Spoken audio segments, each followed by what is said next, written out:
দাদু ভাই, ঘুমিয়ে আছো কেন? উঠো, চলো আমরা খেলা করি। ছোট বাচ্চাটির মুখে এমন কথা শুনে পুরো পরিবেশটাই যেন হাউমাউ করে কান্না করছে। রাত ঠিক 11টা। গ্রামের সবার প্রিয় মানুষ করিম মিয়া মারা গেলেন। তিনি ছিলেন একজন সৎ, নামাজি আর খুব ভালো মানুষ। তার মৃত্যুর খবর ছড়িয়ে পড়তেই গ্রামের সব মানুষ ছুটে এলো করিম মিয়ার বাসায়। রাত অনেক হয়ে যাওয়ায় সালাম সবার সাথে কথা বলে সিদ্ধান্ত নিল তার বাবার লাশ সকালে দাফন করা হবে। পরদিন সকালবেলা জানাজা শেষে করিম মিয়ার লাশটি নিয়ে যাওয়া হলো গ্রামের কবরস্থানে। লাশের খাটিয়ার সামনে দাঁড়িয়ে সালামের ছোট্ট ছেলেটি আবার বলল, বাবা, দাদুকে এভাবে পেটে রেখেছো কেন? দাদু ভাই কি কোনো ভুল করেছে? কথাটি শুনে যেন পুরো পরিবেশটাই স্তব্ধ হয়ে গেল। অবশেষে করিম মিয়ার লাশটি কবরে নামানো হচ্ছে, আর অবুঝ বাচ্চাটি পাশে বসে এক নজরে তাকিয়ে আছে দাদার লাশের দিকে। লাশ দাফনের কার্যক্রম প্রায় শেষ। একে একে সবাই চলে গেল।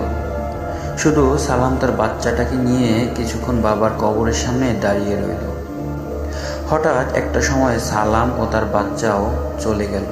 শুধু পড়ে রইল নতুন একটি কবর। সালাম একদিন সন্ধ্যার পরে কবরস্থানের পাশ দিয়ে হেঁটে যাচ্ছিল। হঠাৎ এক ঠান্ডা বাতাস বয়ে গেল। তারপরে ভেসে এলো এক পরিচিত কণ্ঠ, সালাম, খোকা কোথায় যাচ্ছিস? কণ্ঠটি শুনে সালামের পুরো শরীর কেঁপে উঠল। সালাম উপরে তাকিয়ে দেখে তার বাবার আত্মা তার সামনেই দাঁড়িয়ে আছে। সালাম বলল, বাবা তুমি? করিম মিয়ার আত্মাটি সালামের দিকে তাকিয়ে বলতে লাগলো, সেই যে আমাকে কবরস্থানে রেখে গেলি, আর তো কোনো খবর নিলি না। খোকা আমি ভালো নেই। সালাম জিজ্ঞাসা করলো, কেন বাবা, কি হয়েছে? তুমি কেন ভালো নেই? আত্মাটি বলতে লাগলো, আমার কবরের পাশেই দাফন করা হয়েছে এক গলায় দড়ি দেওয়া মেয়ের লাশ।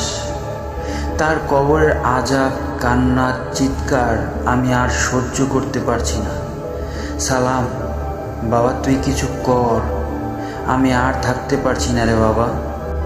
আর তারপরেই পুরো কবরস্থানটি নিস্তব্ধ হয়ে গেল।